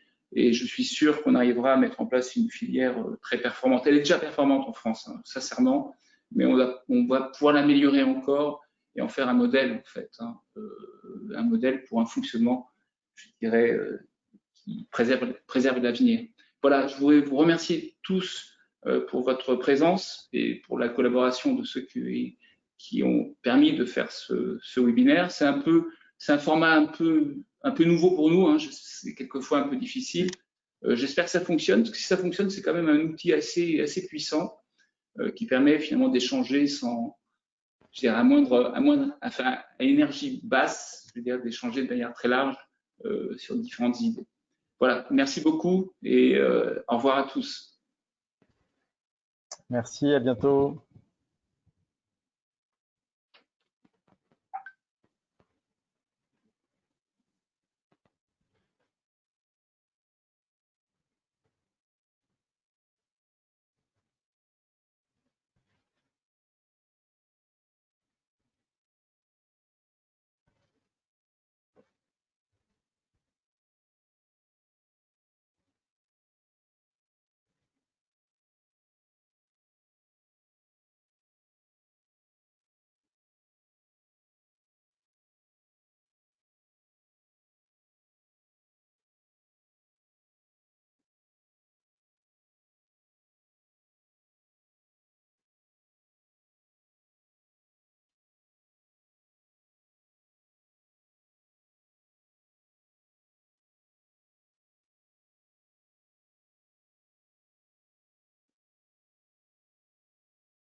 On laisse tranquillement les gens se déconnecter, Vincent.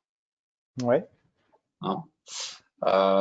Qui était à la manette sur l'enregistrement pour stopper l'enregistrement?